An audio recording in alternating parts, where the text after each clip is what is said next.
Inside his own body, Yuji confronts Sukuna, who perches atop a throne of blood and bones, casting a daunting gaze upon Yuji.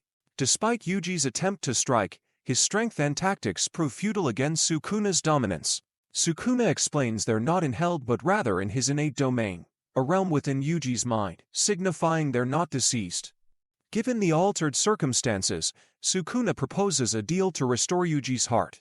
Sukuna imposes two conditions. Firstly, allowing Yuji to regain control for 1 minute at any time, and secondly, for Yuji to forget their conversation. Initially hesitant, Yuji declines. However, Sukuna assures him he won't harm anyone during that minute, bound by a vow. Despite Sukuna's assurances, Yuji remains steadfast in his refusal, leading to a confrontation. Sukuna effortlessly emerges victorious in their ensuing battle. Returning to the morgue, Gojo solemnly pledges to initiate a reset within the Jujutsu Society to eradicate corruption. As part of this mission, he takes in numerous students, committing to nurture and guide them towards a brighter future. As Ieri prepares to begin her autopsy, Yuji awakens from his slumber. Gojo warmly welcomes him back, exchanging a high five. Gojo then requests Ieri to postpone reporting Yuji's death for the time being, as he intends to focus on training him without causing distraction among the others. Sensing the cursed spirits dining at the restaurant, one of the waiters grows apprehensive. Jogo expresses his eagerness to confront Gojo in battle, but Geto asserts that defeating Gojo is implausible. Instead, they contemplate trapping him using a special grade relic known as the Prison Realm. Overwhelmed by the situation, the waiter resigns from his position and flees. The manager approaches Geto to take his order, but Jogo abruptly incinerates him and everyone else in the restaurant. Following this display of power, Jogo volunteers to take on the task of defeating Gojo. Megumi visits Tadashi's mother to deliver the heartbreaking news of his passing. Meanwhile, upon his return to school, Megumi discovers the second-year trio deeply engrossed in training with Nobara. When Megumi inquires Zenin about the type of people she aspires to save as a sorcerer, she expresses disinterest in the question. Gojo leads Yuji to an underground cellar to impart basic knowledge about curses.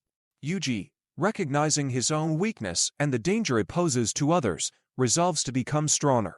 Gojo introduces him to the concepts of cursed energy and curse techniques, explaining that while energy is raw power, techniques offer creative abilities. However, Gojo reveals to Yuji that he lacks talent for techniques. Encouraging Yuji, Gojo advises him to disregard techniques and instead integrate cursed energy into his martial arts. Yuji recounts his prior experience of infusing his attacks with cursed energy during the battle against the special grade curse, but he struggles to replicate it. Gojo elucidates that Yuji must tap into his emotions to unleash the cursed energy effectively. Yuji's training regimen entails watching movies while holding a curse doll provided by the principal. The doll requires a continuous infusion of cursed energy, lest it retaliate by striking Yuji, which it promptly does when the supply wanes.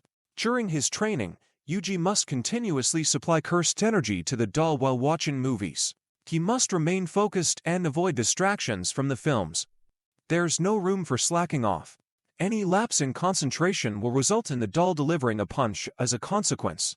Seeking to expand his arsenal, Megumi seeks guidance from his senior sorcerers. He explores strategies for concealing curse tools effectively, aiming to enhance his tactical options and preparedness. As Yuji laments the constant punching from the doll even while he's drinking, Gojo inquires whether he had any conversations with Sukuna during his brief period of death. However, Yuji struggles to recall any details of such an interaction. Gojo sets out to meet with the principal, but his plans are disrupted when he is unexpectedly ambushed by Jogo.